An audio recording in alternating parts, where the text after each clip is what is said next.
Hello, everyone. Thank you for joining us this afternoon for episode 6 of season 4 of Black Writers Read. My name is, and I have to remember to do this because it's so new to me. My name is Dr. Nicole Young Martin, and I am the founder, producer, and host for this series. Winter is near and it's getting darker much earlier these days. From the position of my desk, I'm right at a window and I live in the Northeast. The sun is already setting right now at 3:07 p.m. Eastern time. So you'll see a little bit of my apologies. I'm trying to block the sun, but I'm also enjoying the vitamin D that I'm getting right now.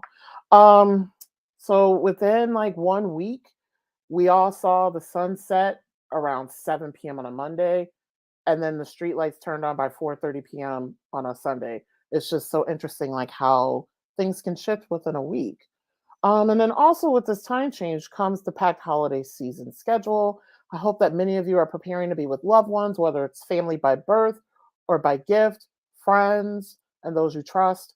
I hope you all, especially this week, have a great place to go to get some really good seasoned food and love. So let's go ahead and get today's conversation started. Black Writers Read showcases, celebrates, and honors the words, work, and traditions of Black writers from across the country, across genres, across experiences, and across the African diaspora. Black Writers Read is a behind the scenes conversation into the craft and what it means to create as a Black author in today's society. Since starting the series during Juneteenth of 2020, we've hosted almost 60 authors representing 10 plus genres from 4 countries and 14 states.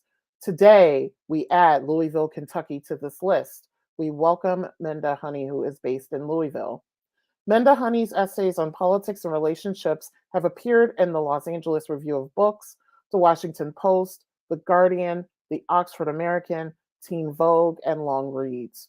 Her work is featured in Burn It Down, Women Writing About Anger, A Measure of Belonging, Writers of Color on the New American South, and Sex and the Single Woman, 24 Writers Reimagine, Helen Gurley Brown's Cold Classic.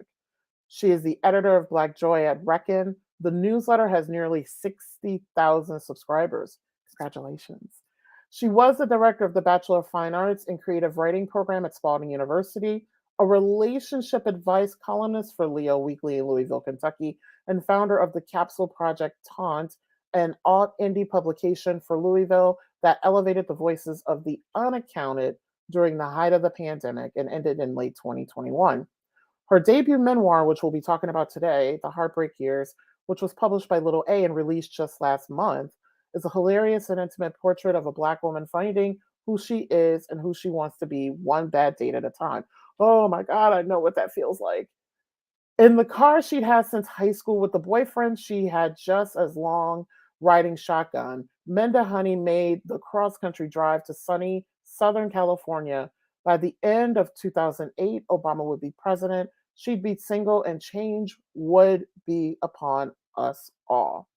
Thousands of miles away from her family and friends in the new era of smartphones and online dating, Minda navigates the treacherous waters of early adult and love, confounding relationships, steamy hookups, meet cutes, chillingly narrow escapes, and the realization that nothing plays out quite like the rom com she bet her heart on as a teenager. She was frustrated, heartbroken, resentful, and free, kinda. From California to Colorado to her hometown in Kentucky, Minda sets out to relaunch her life outside all that defined her adolescence. In an unflinching memoir, Minda casts her glimlet eye on the past relationships and the complicated dynamics of consent culture, gender, sexuality, race, and class. Remembering the promise and disappointments of her 20s with wisdom and compassion, this is Minda's story of a Black woman coming into herself and changing her own world with resilience and embracing independence. To learn more about Minda and her work, please visit her website at mindahoney.com. That is MINDAHONEY.com. Damn, I wish I had this book 20 years ago. I wish I had this book 20 years ago. Oh my God. For those of you who are new to Black Writers Read, here's the format of our show. Minda will read an excerpt from The Heartbreak Years, and then we'll chat about her book and writing career. If time remains at the end of the conversation, we'll open it up to Q&A with those who are joining us today. We typically have viewers joining us from Facebook and YouTube. If you have a question, please feel free to include it in the comment section on the platform where you're joining us from today. I will compile the questions and either pose them to our guests following our conversation or insert them during an appropriate time within our chat. I'd now like to bring Minda on to the virtual stage. Hello. Thank you, Nicole. That was such a wonderful introduction.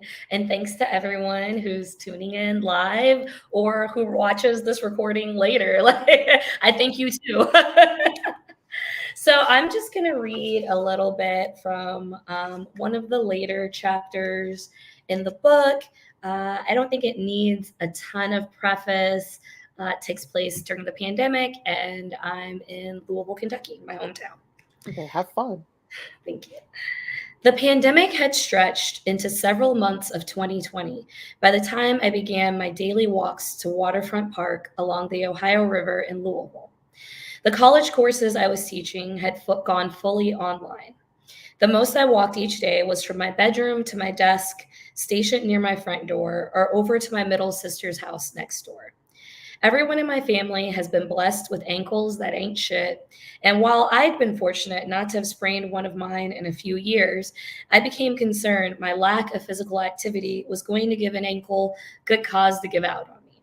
So I started walking. Pre-pandemic, the thought of strange men bothering me was generally enough for me to grab my keys and drive wherever I needed to be. Sometimes I'd be in the car for just a few blocks, even though I had rented in the super gentrified part of the city for its walkability. But in the pandemic, I had rules for my walks to keep me safe. To reduce street harassment, I never walked at night. I went out early in the morning if possible. Headphones on, I didn't react when a passing car honked. It was likely a man leering at me. It was April. The weather was pleasant. On my morning walks, I grew increasingly comfortable being out and about in my neighborhood. I knew many of my neighbors. We waved, we hollered pleasantries across the street. I felt looked out for where I'd once only felt surveilled by strange men. I listened to podcasts. I appreciated the shifting shades of green in the trees, the moss, and the wildflowers along my multiple routes. Sometimes, instead of walking to the river, I did a big loop through the neighborhoods and took note of the New Orleans-style shotgun houses with handmade Justice for Breonna Taylor signs in their windows. I walked all spring, summer, and fall, then stopped once winter came to Louisville because I hate the cold. But on the final day of January 2021, and almost a year into the pandemic, I decided I hated being indoors more. It was not even 40 degrees outside, but I found that my earmuffs, tights, and a sweater dress under my oversized raincoat kept me plenty warm. I gave myself the errand of walking a stack of trendy black surgical masks a mile or so to my baby sister's house. It felt good to move my body and to see the familiar trees from earlier walks in their winter bareness. On my walk back, a man slowed his car, pulled up alongside me. I knew the rules. I did not look at him. I was more annoyed than afraid. Men do this to me regularly. He drove ahead and pulled over again. He rolled down his window. He wasn't wearing a mask. He said something to me. I couldn't hear him. I had my AirPods in. I gave him a disgusted look and kept walking. I watched him pull off, driving through the light, and park again. I snapped a photo of his license plate and made an annoyed Instagram post about how I was going to have to switch up my route home because this man was being a nuisance. We were on a one-way street, so I cut through the neighborhood to my right. He circled the block. I should have gone left. I saw him drive by me several times. He didn't appear to be paying me any mind. I started to wonder if he was lost, if he'd been trying to ask me for directions, if I thought the worst of this young black man for no reason. I deleted my Instagram story post and kept walking. I let it go. A block from my home, I stopped. The man's gray Dodge Charger was parked in the lot ahead. He'd continued to follow me, and I hadn't noticed. I hadn't been vigilant enough. For 20 minutes, he'd stalked me from one neighborhood to the next. I'd been lost in a meditative state on my walk. Maybe I was thinking about this book, figuring out how to write about the never-ceasing terror of men, how the terror is present always, never past. I had not been drunk on a dance floor in almost a year. It was late afternoon, broad daylight, a bleak winter Sunday. I was not wearing anything worth seeing. I did not want to be seen, and still, here was this man, here was this terror. I didn't run, I didn't change my route again, I didn't call anyone. I just kept walking forward. It was one of those moments with a pervasive sense of the inevitable. Since I was 12 years old, men have been harassing me on the street. They pull over, they turn around in the middle of the road, they block traffic, they holler things, they spit at me, they call me a bitch. The police say they can't do anything unless one of these men touches me. But men touch me too. They put their hands up my dress in bars. They let the backs of their hands graze my ass as they pass. They place a hand on the small of my back, my waist, my hips, my arms, my hair. Men with power, politicians, startup founders, gynecologists, educators, men without power who follow me on the street, down aisles at Target, at the gas station, corner me on the steps of my own home, on college campuses, on public transportation, men pushing their possessions along in a shopping cart, because any man can reign over a woman unattended. Any man, even this man. I walked with intention, head up, almost home. He got out of the car. He opened his passenger door. Past became present. Every act of terror I'd endured stacked one on top of the other. It was the same man again and again, the same fear repeated and survived. But I believed this was the day I would die, that he would pull me into the car, that he would have a gun, that he would shoot me, that I could not protect my body, that I could not save myself. So what actually happened when I walked by him was both anticlimactic and traumatic, because all that was in his hand was his dick. Had I known it would not be a gun, I wouldn't have even looked at him. Jacking off at me would just be one more thing jacking off at me would just be one more thing I risk men doing to me when I leave my home. I would be thankful that at least I'd been wearing my raincoat. But because I believed this man was going to shoot me, because I looked him directly in the eyes, because my pulse seized, this became more than just one more thing, one more man. Later, I joked that I wondered why I didn't hop into his car. He'd left the keys in the ignition and had his pants around his ankles. He was in no condition to chase after me. I imagined aloud for my friends. I described him stumbling over his jeans, falling, getting asphalt burns on his penis, just lying there in pain while I did donuts in the parking lot, whooping and hollering at the perverse absurdity of the men who wished to harm me because I had the audacity to be something they wanted but could not have. Violence a spectacle. But I did not joyride. I ran into traffic to cross the street. I called my middle sister who lives next door to me. I was crying and she appeared outside on the corner looking up the street for me. She ushered me into her house and I sat with her and her husband while I gathered myself. Then she walked me back home once we were certain the man was no longer waiting for me, no longer watching me. I did not feel comfortable calling the police and giving them the description of a black man in a hoodie in a predominantly black neighborhood. This man had put me in the position of weighing my own safety against the safety of every black man in my community. This is the double bind of misogyny and racism. Not that my concern made a difference. The next day, once I'd gathered as much information as I could in an attempt to be certain the wrong black man wouldn't be bothered, I called my local precinct and I was transferred to a detective. He was kind but apologetic. This was not considered a sex crime. It's such a low-level offense, he said, that the most they could do, even if they caught this man, was attempt to scare him into not doing it again. His right to whip his dick out in public is more protected than my right to move my body around unaccosted. I've had encounters with the police. An officer who pulled me over in Brownsville, Texas, and demanded to know whether or not I was an American.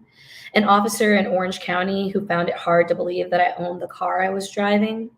An officer who refused to believe I hadn't been drinking when he pulled me over just outside of a nightclub parking lot. He made me get out of the car and grilled me for so long, I nearly had to beg him to just go on and give me a breathalyzer test so I could leave. And somehow the insistence of the police that they couldn't protect me from this man was almost more upsetting than any of those other encounters.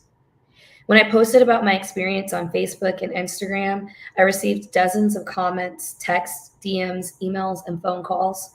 So many women, queer, and non binary folks shared with me their similar experiences. For some, the stalking and exposure went on for months. Most of the people who messaged me said seeing me speak out had helped them, that they never shared what had happened to them. What right did they have to be distraught about something so common? We are not to blame for the terrors of men or the terrors of this American dream. A Black president had made it any safer for me to be Black in America than feminism has made it safe for me to be a woman in America. And I'll stop there. Thank you. Minda, thank you so much for reading that particular section, because that leads into so many of the reasons why I love this book. One of the things that I want to say is, if colleges and universities are still doing common reads, please select this book. Please, a university, please call me up. Please do call and read this book. I've had college-aged women come to my readings, slide in my DMs on Instagram, and tell me how thankful they are for this book. I've had women my age, a little bit older, buy this book for their teen daughters, for their college-age daughters. I had a Black woman therapist in New York whose demographic is teenage girls of color, and she reached out and said she was going to start using the book in her practice because a lot of them are experiencing these degrees of sexual assault and street harassment and don't have the words to articulate what's happening to them. So she said that, she's going to be reading this book with them to help them navigate those experiences.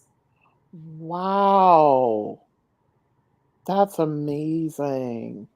And it demonstrates one of the things that I feel like writers of this particular genre, memoir and personal essay, what y'all do is, I feel like you're ethnographers and you put yourselves out in the world vulnerably as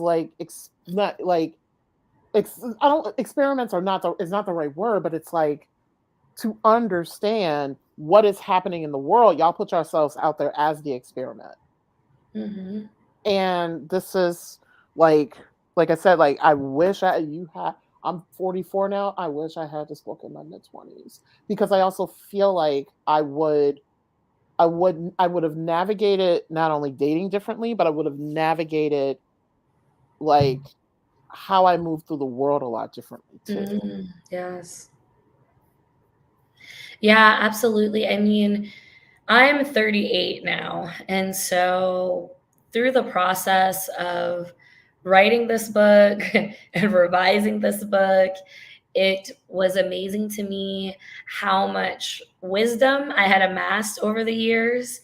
And I'm still dating. I'm still dealing with not necessarily the best of people, or people who are not necessarily giving the best of themselves, but just the way I go about it and the way I process these experiences and how much quicker I leave a situation has certainly changed for my 20s.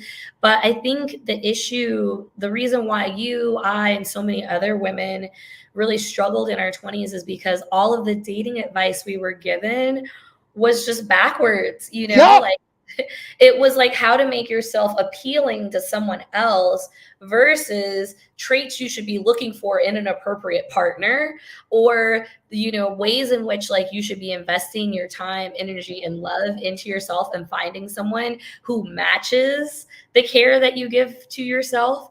And so we really couldn't have done any better.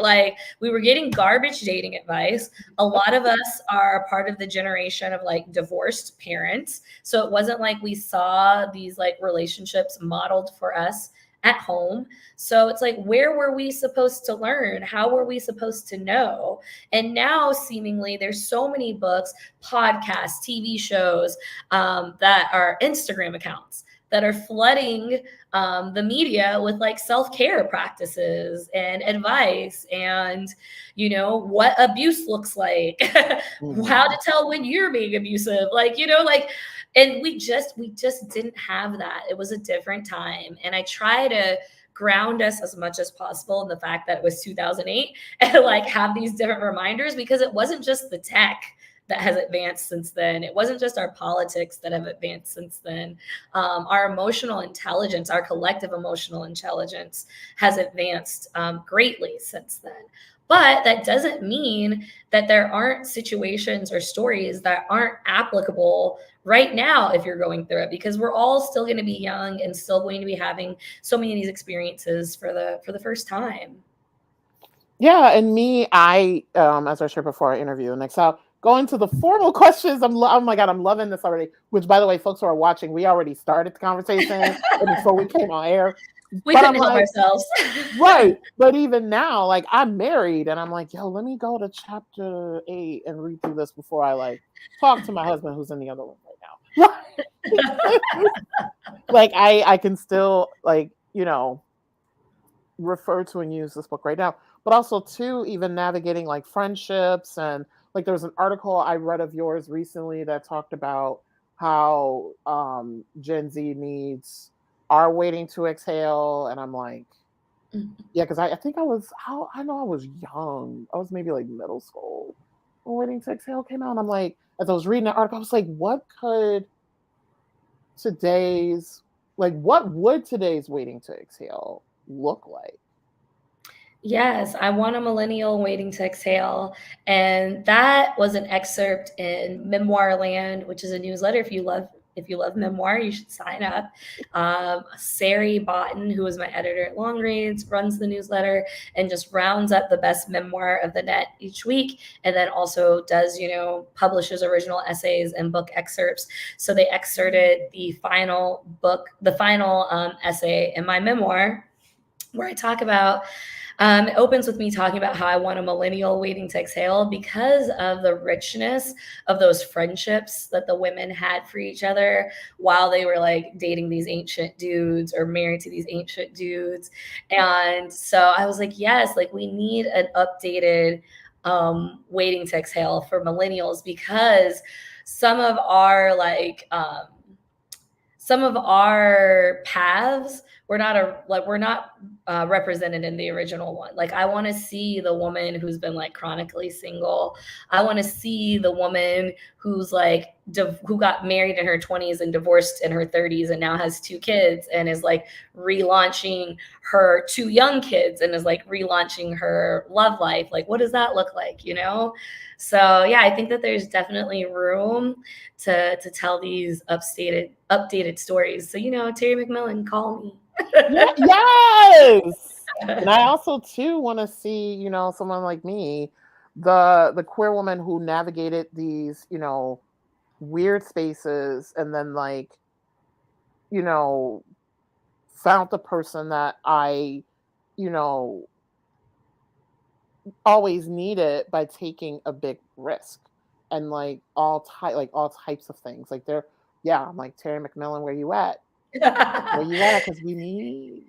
I was actually talking to somebody last weekend. I was in Durham for the Black Southern Writers Conference, and she was telling me, she's like, I did not, come into my queerness and really start dating women until I was like 26, 27. So there's so much of your book that I'm relating to, like these like dating mishaps. And I mean, ultimately for her, it was like, oh wait, I'm queer. But had like similar experiences with men and like similar like trials and tribulations. And so it's like, yeah, I could like relate to this heavy. And like, I just remember so much of it, especially like the bar scenes. Oh, the bar scenes. Like I have so many stories, including there was like a bar because I lived in New England. I'm originally from Detroit, and I've lived in New England now since 2007. I love Detroit. I miss home so much. And what's funny, I didn't really date at home. I mainly grew up here because I moved out here after I finished my MFA. I moved out here like 27, 28, and I did the bulk of my dating here in white land, in white land. I don't know how you got out of Detroit without dating. There's so many fine people. Oh man, I the finest Black man, was working admissions at the museum, and I was like, what is happening? I'm supposed to be here for arts and culture, and this stunningly beautiful man. I'm just like, what is going on? No, Detroit got a lot to offer, folks. It got a lot to offer. Here's why I didn't really date when I lived at home, because of the fear from my parents. My parents were like, they were like, you can date, however, here's this long list of pain and trauma that you could possibly experience. And I was like, okay, I guess I'm gonna be like, I literally, I was in my books when I went to undergrad. I went to University of Michigan. Virgin, didn't date, didn't even make out, nothing. And there were these two panthers that sat outside of the Natural History Museum, and they were like, if you graduate a virgin, those bitches should be roaring. I like trotted. I did everything I could, and I was like, y'all bitches need to be yelling. Like, I'm thinking, like, people don't have any idea, like, how much I, like, a lot of my, dating when I was younger was dictated, one, because of fear of disappointing my parents, but then two, and then we'll definitely get into the interview questions, because this is a whole, like, me and my shit is so, we're here for you, but your book helped me, like, reflect a lot to the whole, like, men wanting, like, I also didn't really date because men wanted me a certain way and I didn't want to be that certain way. So I was not of interest. I'm also a larger woman and all that stuff. So that also contributed to, my dating milieu, because it's just like the whole, like, I remember one guy was like, what if you wore these heels and what if you wore this makeup? And I'm like, bruh, that's not who I am. Why we need the memoir, Nicole. We're ready for it. Yeah, and I promised myself, I was like, once I finish my dissertation, once I finish my doctorate, I'm going to do this. My dissertation is now filed with the library. I'm done. Now I'm ready for the space, which, by the way, folks, Minda's doing a series of writing workshops coming up virtually. I'm actually signing up to do one. See, I'm putting this out there now because this is keeping me accountable. I'm like, hey, I'm gonna drop the link for y'all. It's with the International Women's Writing Guild. And if you just scroll through their workshops, I've got a couple of like 2 hours that I'm doing in a couple weeks. I'm doing one that's just going to be like memoir writers you should be reading, because Bird by Bird's great, but there's a lot of other books that come out since then. So like let's get the updated list going. And then another one on like emotional distance, like finding the right emotional distance for your craft and also for your comfort level as a writer. And then the last one and that'll be in December. And then I'm doing in January a 6-week writing workshop that's called Gateway to Memoir. And it's just, your foundation for memoir. So we're going to read memoir, we're going to read personal essays, and we're going to do some writing exercises. And then the last 2 classes you'll be workshopped by me and your peers. So if you want to join us, come on. Yes. And on that note, we're going to get to talking about the Heartbreak Years. So I typically like to start off the conversation, but we started off someplace else, girl. I would like to continue the conversation with asking, what is the origin story of the Heartbreak Years? And then insight on the title and why this story right now in your career. Yeah. So, some of these pieces I began writing in real time. Like I think I mentioned in the book, I joined this Orange County writers meetup group. I was the youngest person by a good 20 to 40 years. And so it was like me and a bunch of like older white people who were like in their 50s, 60s, and 70s. And I'd show up each week and I'd be like, me and my boyfriend broke up and I want to die. Like, I would just come in with like these super dramatic pieces that were not well written. And, Stu's just here to read his Socratic method essays. So that group eventually disbanded. And I'm sure it was me, because they're like, why does she keep coming back every week? Why is she putting us through this? But as you mentioned backstage, like as you get older, you get more perspective. And so as I like moved further away from the breakup, I gained more perspective around the breakup. I became a better writer. I realized like, oh, hey, like it takes 2 to tango. Maybe I too had a role to play in the in the, in my relationship.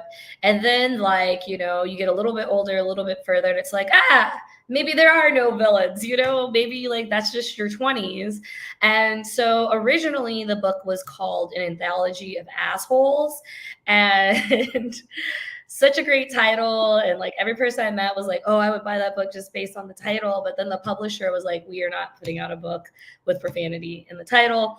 And I pushed back, I fought it. But, as I was like researching, it really does create a lot of issues, and emails about the book could go to spam. And, I did an interview with like our NPR affiliate in Louisville, and they wouldn't say the title on air. They'd be like, so this book that we can't say the title of on air. I was like, you can say a-holes, like, like you come on, like, let's get creative, NPR. So ultimately I like relented, and I came up with this title, The Heartbreak Years, because those years of my life, like that was the narrative that was, dominating my 20s and early 30s, were just like the heartbreaks that I was experiencing. Heartbreak was the catalyst for that period in my life. And so, it was SEO gold, because there's almost nothing else on the internet that's Heartbreak Years, which is truly astounding. So yeah. And, I had someone ask me at a 4th of July party, like, are your heartbreak years over? And I was like, you know what? I think they are. And not because I won't ever experience heartbreak again, but because I don't think it'll ever destabilize me in the same way that it did during that era of my life. Like, the rest of my life is so rich. I know myself better. That, a man's misbehavior, lack of interest is upsetting. But at this age, I now know what's on the other side of heartbreak. So I know it's something that like I can survive, and that, there will be other amazing life experiences on the horizon. Yes. So in The Heartbreak Years, we follow you as you move, live, and explore across the country. I really appreciate the vivid descriptions of each place you live, especially since I have not been west of Chicago. So I really appreciated a lot of the descriptions. I legit was able to feel the heat and taste of the salt of the ocean on the coastline of California. And it felt like I was sitting in the backseat with you and Tyler in your car as you drove cross country. Why was it important to you and to the narrative within the book to take us on this journey? And then how much did the place and environment inform and shape your identity and your quest for love? Oh, absolutely. I mean, I think with the road travel is so different from, flying someplace, because with flying, like you're there like that, or even if you're not, you're in this liminal space, like you're in this box. Unless you spring for the Wi-Fi, you're kind of cut off from the rest of the world. And then you step off a plane and you're in a new city. With a road trip, you're gradually progressing there. And so I felt like that was important to open this book with the road trip, almost like it almost functions the same way as the tornado in the Wizard of Oz. Like, we're not, what did she say? We're not in Iowa anymore. Yes. Oh, where the hell were they? I wasn't in Kentucky anymore. And, Kentucky to California, like that's a big difference. So I thought like the road trip and the changing terrain really kind of spoke to the ways in which like my life was about to change, the changing textures of my life. And I do believe like if Tyler and I had stayed in Louisville, just because it's a smaller city and our social circles overlap so much, like we would have probably gotten married, had some kids, and divorced in our 30s, because we'd gone through breakups before and they just never stuck. But with Orange County, once we were there, like we didn't have overlapping social circles. It was very big. We like literally never saw each other. Like there was like our lives immediately went into these different directions. And there were also just so many more opportunities, so many more things to think about and do. And the culture, in Southern California isn't the same as in the South, where the culture very much is to get married earlier and to have kids and buy a house and these things. And that wasn't necessarily like the driving motivator in Southern California. So I do think that it did change the entire trajectory of my life in so many ways, that move. Since the start of your career, and you've had, and I still can't believe when you revealed your age to me, how young you are. I was like, what? Like she's run like, a BFA program. She's written for all these magazines. I'm like, damn. What am I doing with my life at 44? I'm like, okay. Well, I didn't even publish my first, have my first piece published, I don't think, until I was like 28, 29. So, yeah. So really, when you think about it, I've only been and even then, I published the piece and then I did my MFA and stuff. So, but yeah, I've only been actively publishing work for a decade, which is a good chunk of time, but still, prior to that, I was very focused on my sales career. Being the number one mop bucket salesman takes a lot of focus, Nicole. Yeah. What? That's what you did? When I was in Orange County, I was actually a BlackBerry rep. And then I became a national trainer for them. So flying around the nation, training salespeople on how to sell and use BlackBerries. But as we know, BlackBerry was a sinking ship. So I leapt off of that ship and I went to work for Rubbermaid commercial products, and I moved up to LA. And I was a washroom solution specialist. So I would go into skyscrapers and meet with the building owners and the building engineers and sell them on automatic faucets and soap dispensers and things like that. And then when I moved to Denver, I got promoted and I was covering half the state in the full catalog. So I would go into hospitals and universities selling cleaning carts. I sold, hundreds of thousands of dollars worth of trash cans to the Denver Broncos. If you go to a game there, you throw something away. I probably sold them that trash can, So yeah, I was very much sitting in Denver thinking when I die, I don't want them to put on my tombstone that she was the best mop bucket salesman. I need to drastically change my life. And that's when I was going to writing workshops at the Lighthouse, and I started applying for MFA programs and walked away from my career and a very large bonus check to go be carless with roommates in the desert to go to UC Riverside, because I had a company car and an expense account. And so I was riding the bus in 100-degree weather. So, I put in my time. I suffered for my craft. Yes. Oh my God. Yes, you did. Just the lives you live. But again, Black women, we do. The thing, wow, we live multiple lives by the time we turn 50. It's just yeah. So how has your writing and literary voice evolved? And then why is memoir the vehicle that carries your literary voice? Oh, that's good.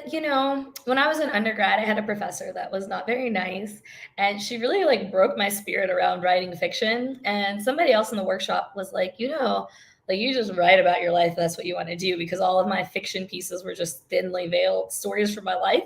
And I didn't know that nonfiction was a thing. I was oh, I thought you had to be famous to do something like that. And so I made the shift then.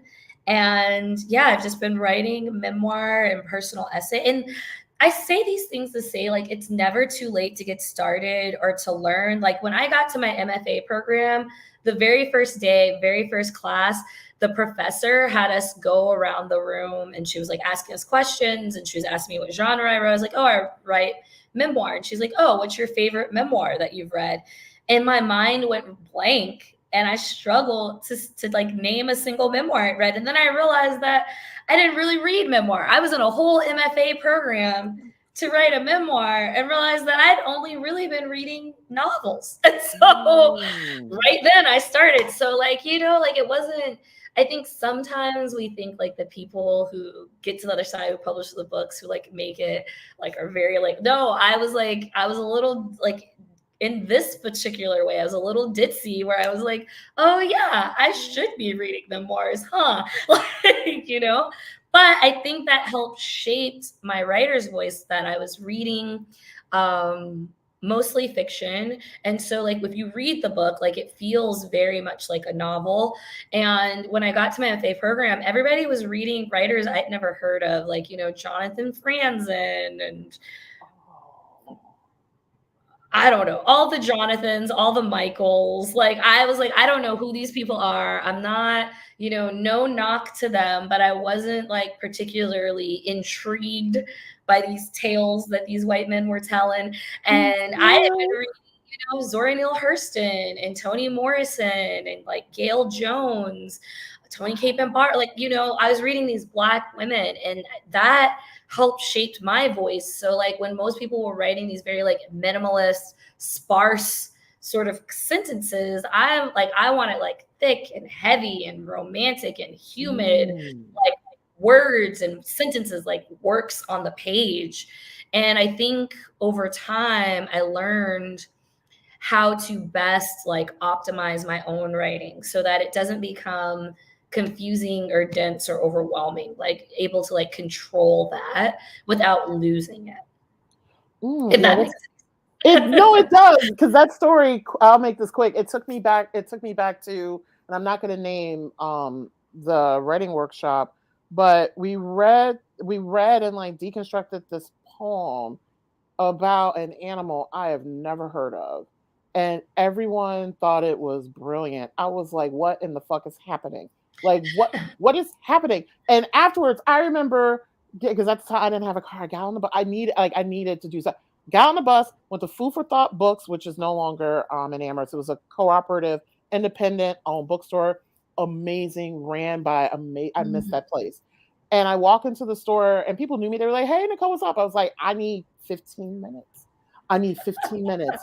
Just do not bother me." I grabbed Sonia Sanchez's new book, crawled up on the couch. I was like, let me bring myself back into my reality. Okay.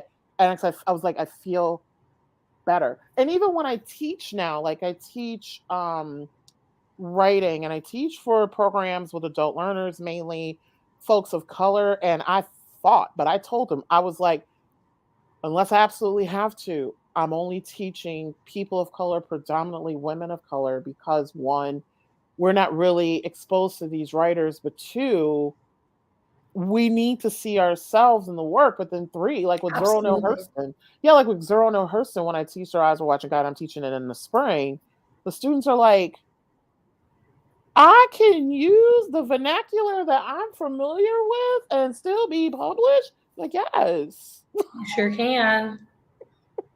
You sure can.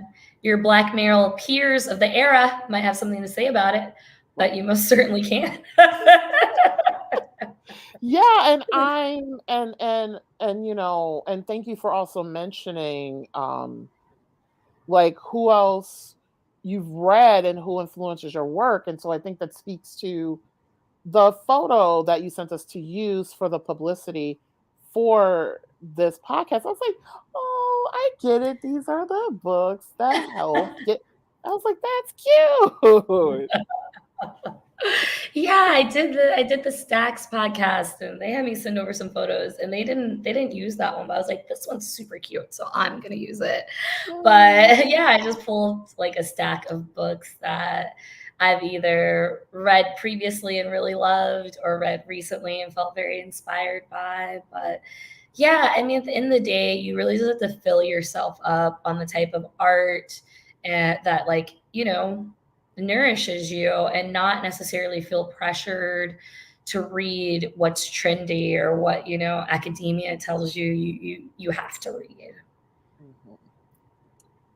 The Heartbreak Years reads to me not only as a memoir, but as a coming-of-age story and a guide to both dating and protecting your well-being throughout the process. And we talked a little about this already. One of the things that I love about it is the temporary status of heartbreak. To me, it says to the reader that you'll get through this. To write from and within these spaces, though, take a special type of vulnerability. Can you take us through the writing process and talk about how did you care for your current self while revisiting the moments selected for the Heartbreak Years? So I mentioned that some of these pieces I've been writing in real time. A few of the chapters in the book are essays that I'd already published. So a lot of the book I had already emotionally processed. So some of the things that are some of the most harrowing scenes that I think people would think would be like the most upsetting to write weren't really all that challenging for me. The things that I was like most anxious about writing or struggled the most with was the chapter on colorism. Like for me, it was like, colorism isn't spoken about enough, which means that there's not like this well-worn path for me to trot down with my words. And so there's a lot of opportunities for like missteps or going in the wrong direction. And so I was just like, I just really, really want to get this right. And I feel like it's worth saying. So that's what like that was for me, like, so, and then there were also, I really had to choose to prioritize my book and make my writing the most important thing. Like I left my job as a BFA director spring of 2021 because I started that position fall 2019, and then the pandemic hit, March 2020. So I'd only been in my first full-time tenure track position and as a director of a college program for a semester when the pandemic hit. And so all the classes needed to go online, and I'm in Louisville. So the social justice uprisings around Breonna Taylor were happening. I live downtown. The university is downtown. Students were protesting. Students lived in the neighborhood as Breonna, knew her sister. You're providing a lot of emotional support for these students, not to mention that they're dealing with like the pandemic. Some of them are frontline workers. Some of them have had to move back home with their parents and their like 5 younger siblings. So it was quite the time to be running a college program. So I sold this book October 2020 and stepped down from my position spring of 2021 so that I could focus entirely on writing the book. I also, had certain people that were like bringing a lot of chaos into my life that I took a pause from, put those relationships on pause.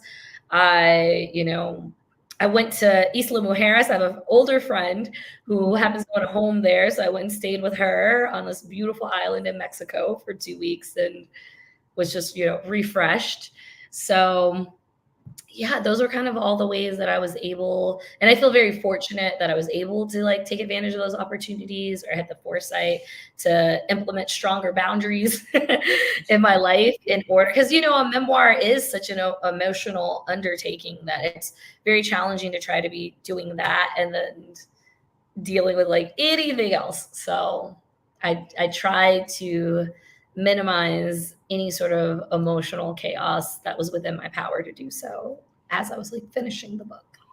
Like I did not realize. Wow, it just hit me. I'm like, I didn't realize you would have been teaching at that time when Breonna Taylor was murdered. Like, holy shit! And so I feel like if you were, I'm glad things happen for a reason, because if you, and I hope it's okay to say this, but it's like if you were still in that tenure track position, not only wouldn't you have not have been able to write this book, I feel like you would have been holding, you would have just become a counselor for everyone, because that then and even now still is still a lot to hold. I'm like, wow. Truly, yeah. Yes. So the titles of the, actually I'm gonna jump a question, because, and this is a question that I kind of came up with on the fly, because I typically send questions ahead of time. But during our off-camera conversation, Minda and I talked, and I was like, wait a minute, that's right. Since the time of your book's like narratives beginning to now, and thank you for also mentioning what happened with Breonna Taylor, Blackness and the responsibility of Black artists has shifted, and what we've been called to do has shifted. How has this shift informed your work, and how do you wish for your work to respond in this world? Yeah, I talk a little bit in the book about how, the book opens in 2008. We elect a Black president. We are so invested in the change that's going to come. We feel hopeful. We feel joyous. And then for me, that bubble really burst when George Zimmerman was acquitted for the murder of Trayvon Martin. And that's when I realized, like, oh, like, as I say in the section that I read, that like, oh, having a Black president hasn't actually made it any safer for me to be a Black person in America. Like there are limitations to what representation can't do. And so I kind of talk about what is my responsibility and my role in all of this. And, I still think about that as a writer, like the things that I feel called upon to write about, whether or not I'm challenging myself by like writing about colorism, or whether or not I'm pushing back and saying like, hey, Black women get to write about joy. We get to write about love. We get to, so I don't know that it's ever really easy to kind of determine where you should fall on that spectrum. And like I even just think about the experience that I had in my 20s. I was like, would I have been able to be like young and dumb on the dance floor if there wasn't an adult in the White House? Like, would I have partied as hard if I had been in my 20s during the Trump presidency? Maybe. I don't know. I don't know. But all I have is like the actual years that I spent in my 20s. So, but yeah, I do think though that like as a collective, or maybe this is just like the Twitter echo chamber, but it's like representation just isn't enough anymore. And I also touch on that a little bit in the book too, because whether fairly or not, there were a lot more questions for Kamala Harris than there had been for Obama from the Black community.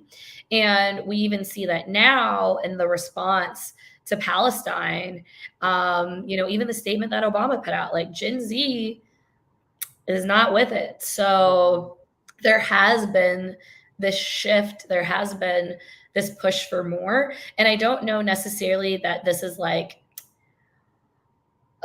a new wave, because Angela Davis been here, been saying these things. Yeah. But I do think it's more of a mainstreaming of that information, of that perspective, of those movements, of those actions. And speaking of Obama, the titles of the three parts of the book are Hope, Change, and Freedom, kind of. The Heartbreak Years begins in 2008, the year that Obama was first elected as president. It takes us on a journey alongside this moment in history and the decades that follow. Not only does your book cover some pivotal cultural references of the time period, but also some of the very important social issues that continue to permeate, like racism, gender, sexuality, classism, and more importantly, about the harmful narrative of Black women pursuing love and romance. For me, The Heartbreak Years is more than a memoir. It is a time capsule. With all of this in mind, how do you wish for, as we talked about, like your responsibility as a Black artist, but I want to talk a little bit about the responsibility that The Heartbreak Years specifically, given that it's framed as starting from understanding yourself within the realm of dating. What, if any, responsibility does The Heartbreak Years assume for the culture and society as a whole? So, I mean, I think that when you say that you're writing about dating, people view it as very like fluffy kind of material. But, when Obama became president, I was 23 going on 24. And, Steubenville had happened. Me Too was coming. And so the ways we were talking about consent, gender, sexuality, class, race, all of that was changing at the same time that I was changing as a person and coming of age and trying to find love. And dating is the perfect vehicle to discuss these elements because it cuts across all of them. It cuts across every single aspect of our culture. So I do think that, love, heartbreak, put some respect on my themes and topics, like, because they do have a lot to say, and it can be a very powerful way to like explore these other, these greater, larger cultural issues. And, Roxane Gay says that essay needs to look internally and externally at the same time. And my professor, Layla Lalami, also like spoke to us a lot about grounding our work in time, because that's going to put an additional layer on it. So for example, when I turned 16, I went and got my driver's license. A lot of kids do that. It's not really that big of a story, right? Like, but it just so happened that I got picked up early from school on September 11th, 2001 to go get my driver's license. Like, Oh. that's an essay, and it becomes an essay because of the specific moment in time. And then you have this tension between the driver's license as a symbol of freedom. So I'm going to get this driver's license. I'm going to be free, just as a terrorist attack happens on our nation and we all become less free as a consequence. So that becomes an essay. So yes, I could just write about these dates, but what really kind of makes it more universal is to kind of step out, zoom out, and look at what else was happening in this time period. Because also, what else was happening informed some of the things that happened to me and some of the experiences I had while dating. And it gave me a greater understanding. And it also gave me greater compassion, empathy, and tenderness for my younger self. Mm. That's really good insight, and just thinking about too the relatability when you set it in time to where I feel like anyone can pick up this book, and given that it is a journey, a very personal one, but one that is reflecting what was happening around the time, I feel like anyone can literally pick up this book and read it and really connect with it. Oh, and I've had white women in their 50s and 60s not DM me because they aren't on Instagram, but send me Facebook messages about like, I'm married with 5 kids and I've been married for 40 years and I related to this book and like I'm so glad I read like, so if you were alive, maybe narrow it a little bit. If you were an adult, regardless of how early in those adult years you were, in 2008, this is a book for you. If you were not, and you are currently in the midst of your heartbreak years, this is the book for you. Yes, I want to talk a little bit about the mechanics. This is a moment that I get to talk about Lisa Pegram, who Yes. I love that we have her in common. I love we have her in common. She, for those who have been following Black Writers Read, not only has she been on, but she's curated, helped me secure a lot of our guests. She is an amazing publicist, acquisitions editor, just a beautiful person who is not only great to collaborate with, but she's so great at building community. So you got to work with her as an editor. What was it like working with Lisa as an editor and collaborator on the Heartbreak Years? And also, why is it so important to have such a relationship with your book's editor? Yeah, so Lisa was brought on because my editor at Little A is a white woman. And so she felt like it was not perspective. She felt like it was important, since this is a memoir about a Black woman and for Black women, that like I also have a Black woman editor to work with. And so Lisa came on to like support that process. And unfortunately, I didn't really get to have like any really like direct one-on-one conversations with Lisa until like after the book was done. But I'm hoping we've been in talks, and I'm thinking I'm coming to the island in like either I think like maybe February, like meeting with her book club. So yeah, she's like, we can't afford to fly you out. I was like, I'll fly myself out. I'm gonna start swimming right now. Right? She was like, yeah. She's like, you could zoom in. I was like, Lisa, I can't come to the island. I want to come to the island. Like, so yeah, but no, I like Lisa. She's been so supportive. She's been such a cheerleader for this book. And yeah, I'm just really looking forward to like getting to be in person together and getting to sit down and chat about like, all the stuff that went on behind the scenes around it. But, as a Black woman, there were certainly things that Lisa picked up on or could push back on, could challenge me on that, my editor, who's a white woman, would not have felt comfortable or would not have picked up on necessarily.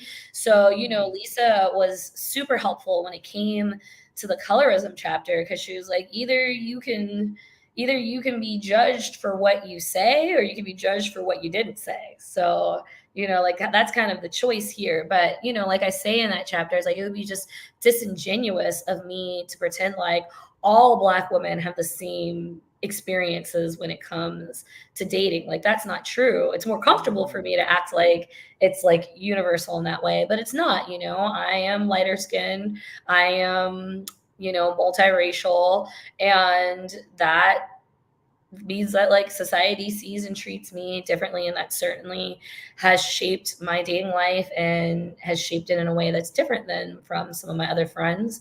And so I was like, yeah, I really do want to speak on this, but I want to speak on it in the most appropriate way. We had a lot of conversations around like Trayvon Martin and Breonna Taylor. There's not a ton of Breonna Taylor in this book just because it was so soon when it happened. And, as someone who was like living in Louisville, like it was still very much still happening. And I think that I just, hadn't quite, I think, yes, like Breonna Taylor and I are both Black women, both in Louisville, but like when I look at her though, like I would see like my students, like, these younger Black women, when I would look at photos of her and her friends going out, like I would remember me like in my 20s versus me specifically feeling like, what had happened to her, like, oh, is now going to happen to me. Like, of course, we're all uneasy, but like, I just really just thought about the ways that like youth has been like tarnished or stolen. Anywho, as you can see, I'm like rambling and can't find the words. I just wasn't quite ready to articulate Breonna Taylor yet. But what I could do was tap into and better understand my feelings around what had happened with Trayvon Martin. And so I was able to, in that way, talk about, how I feel about being Black in this country. And yeah, I don't know, maybe someday, in the future we'll get the full Breonna Taylor essay, but I don't know. I'm not quite there yet with what to say about that. But I think the city, I'm really proud of the city and the activist. Her mother has been like a very fierce protector of her daughter's memory and the ways in which like people would want to like exploit that memory or use her for various causes. Like her mother's been very vocal. So yeah. So you talked a little bit about this, but I would love to hear more. As memoir is a fictionalized exploration of the self, what else have you learned about yourself while working on your book? And then what advice would you offer to someone who is currently writing in their memoir? Yeah, I'm 38 now, and this book is about my 20s. And so, because I've been writing this book, well, first I had to live my 20s, and then I decided to write the book. So, I've literally, like, mentally been living in my 20s for a very long time. And so, finishing the book was able to, like, close that chapter, but also close that chapter of my life and also close out those narratives. Like, the narratives of my 20s were very much defined by this narrative of heartbreak and like the men who'd done me wrong and like this loneliness. And now those narratives no longer define me or get to define me. And I'm in this space of thinking about what are my new narratives? Like, how am I living now? What are the stories that are shaping my life now? And that's been really interesting place to be with it. Did I answer the question? I can't. Oh yeah. Oh yeah. Because I was like, it's been sprinkled throughout in terms of like how, how much, and also in the book too, like how much you've grown. And Yes. yeah. I've grown so much, thankfully. Even just from, not only have I grown a lot since the person who lived those experiences, but even just the person who wrote this, like, as a person and a writer, I've like grown a lot already. And now that the book is out, and so it's like frozen in time now, like you said, it's a time capsule, and my life is still progressing and I'm still progressing as a person. So every time I pick it up to like read from it from one of these events, like I can feel that distance increasing. So yeah, it's really interesting. Nice. And then lastly, what is next for you and how can the Black Writers Read community support you on this journey?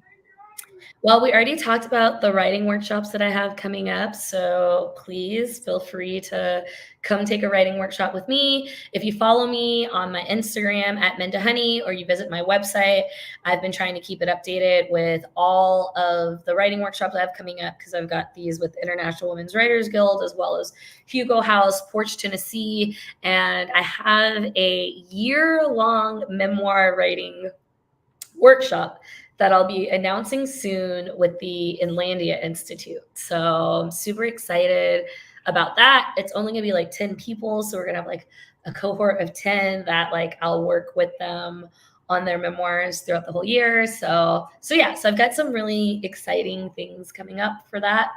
If you buy the Heartbreak Years, if you check it out from the library and you love it, please share it with a friend. The holidays are coming up. Great time to gift it. And if you really, really loved it, please, by all means, drop that 5-star review on Amazon and Goodreads.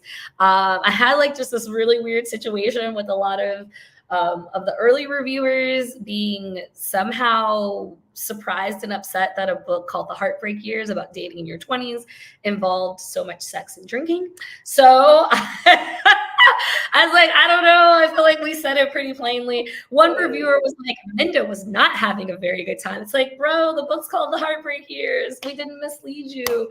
So now that we've chatted in depth about exactly what you can expect from this book, and I know that the section that I read was very intense, but there's a lot of humor here as well. There's a lot of humor. There's so much humor.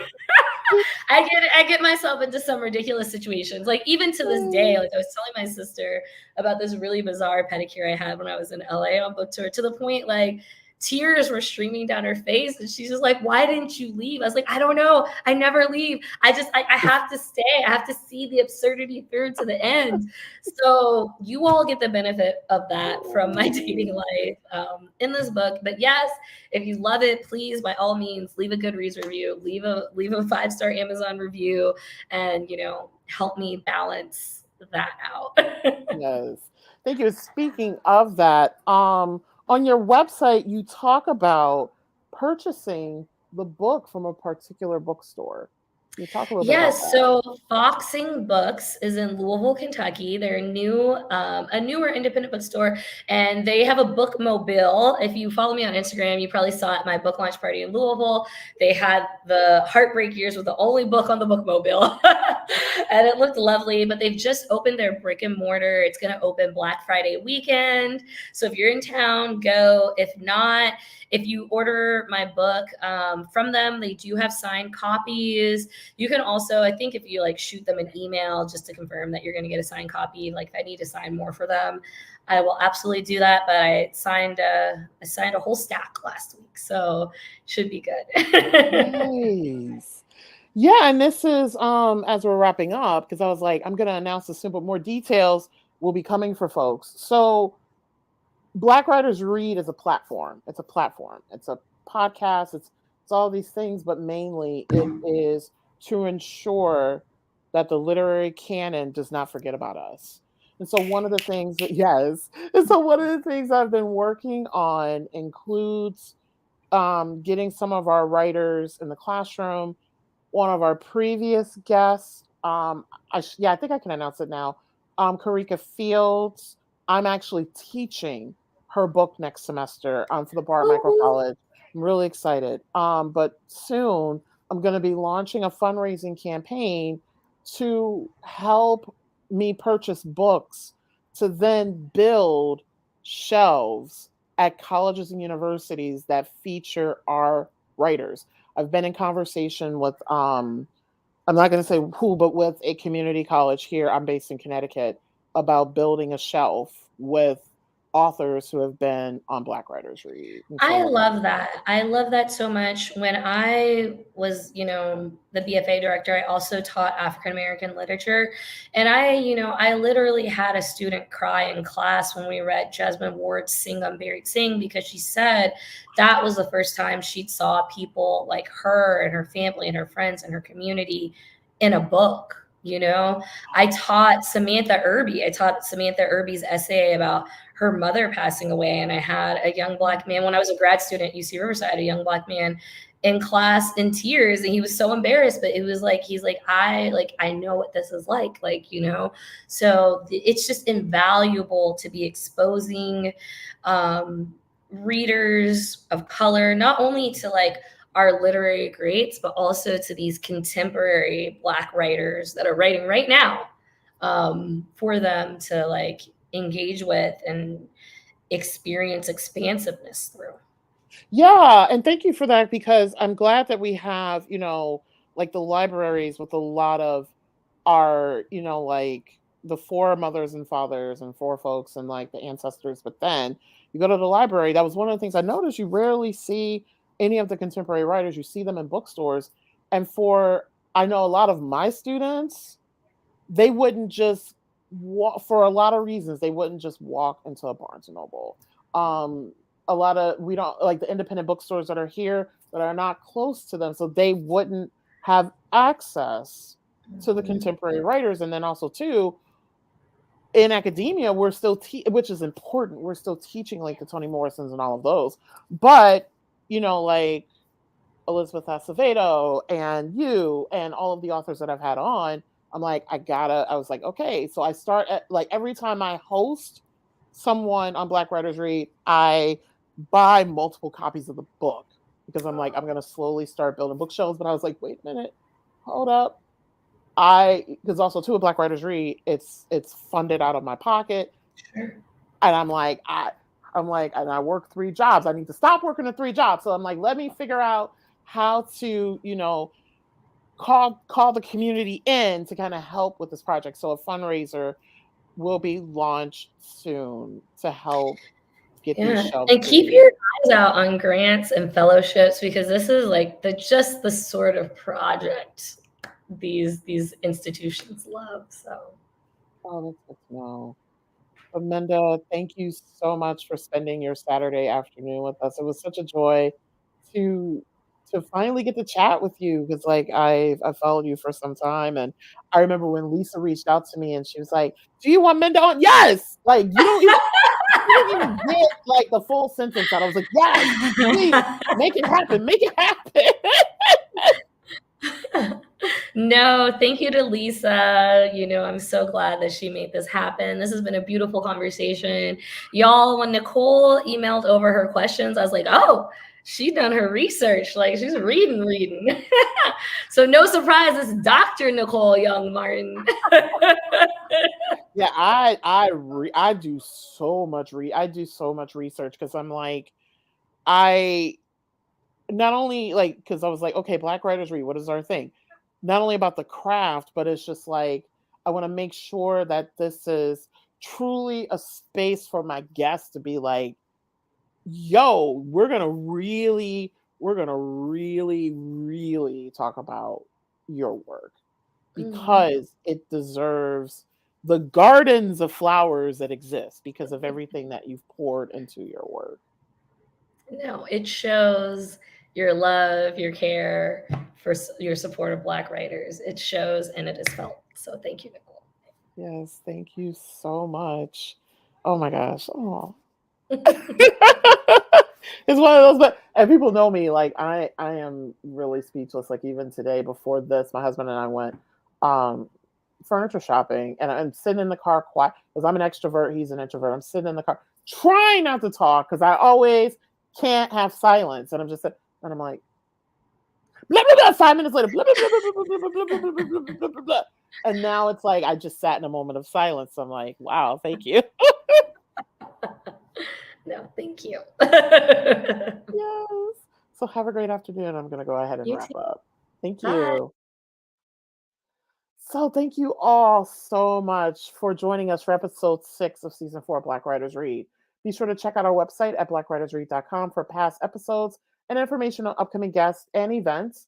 Subscribe to my YouTube channel if you already haven't to keep up with episodes of both Black Writers Read and some of my other projects.